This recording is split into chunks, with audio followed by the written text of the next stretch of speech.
Morning, everybody. How are you? So far, we've talked about giving away thanks, information, praise, time. This is the most emotive, the most difficult one. Give away money. What? But I'll explain.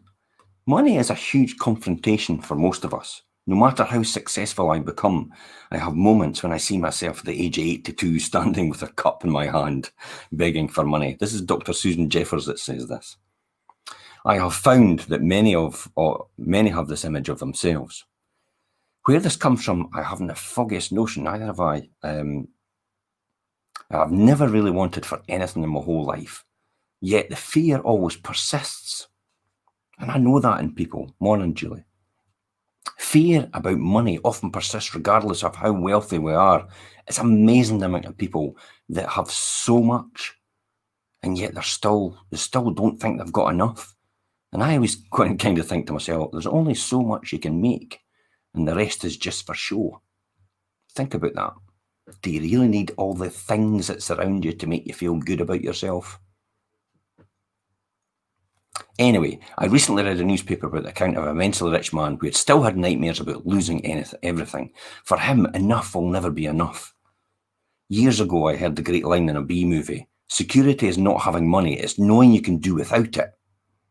The fact that many of us have never been without money might have been a problem. Here's another instance when a lack might have provided a very valuable lesson. The answer to an obsession with money lies with loosening up and letting go, within reason. Begin to give it away, with the belief that you'll always find a way to have whatever you need. Morning, Sarah. I always say to people, doesn't matter what it is, I'll just go out and earn it if I need to.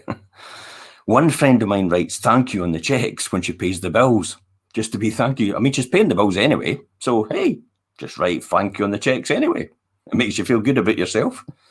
In this attitude, freedom lies. Freedom to enjoy, to invest in yourself and to others, and to be creative part of the flow.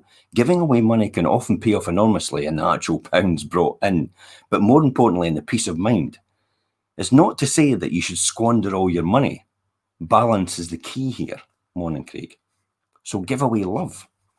As far as I'm concerned, to all the giveaways mentioned about how we're giving away love is probably one of the most important. And there are other ingredients in loving. For example, when we let someone be who they are without trying to change them, that's giving away love.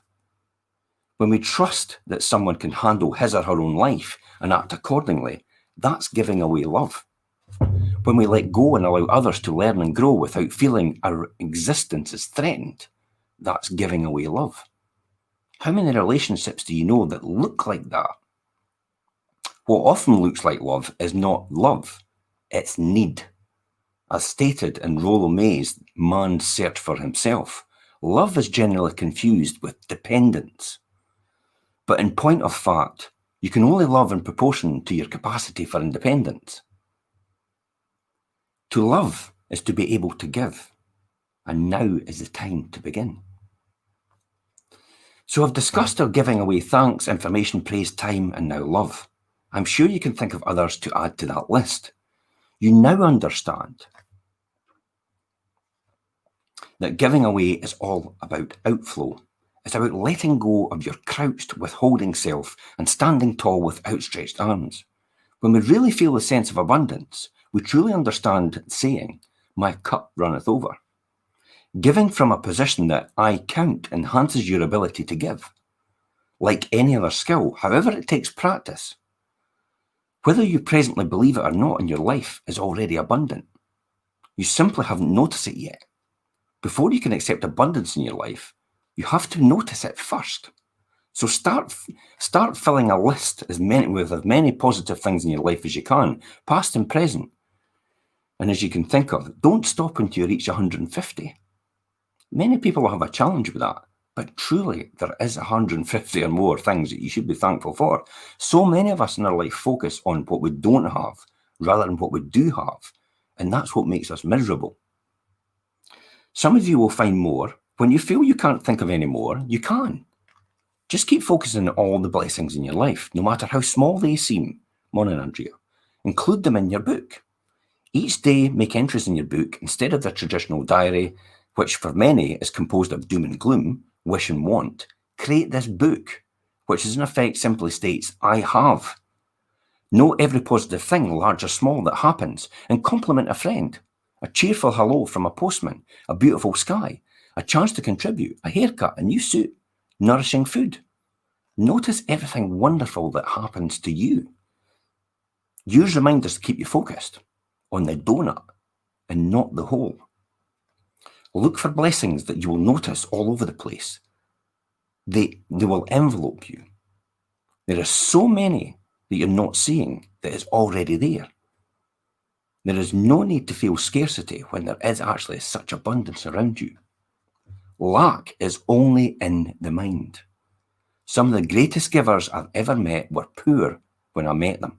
I watched them and their sense of contribution to the people in their community, and it was joyous. Lack is not about money or things, it's about love. And love is always there for you to create when you're conscious of that. So your life is abundant and you actually count. And I'll see you tomorrow at 7:30.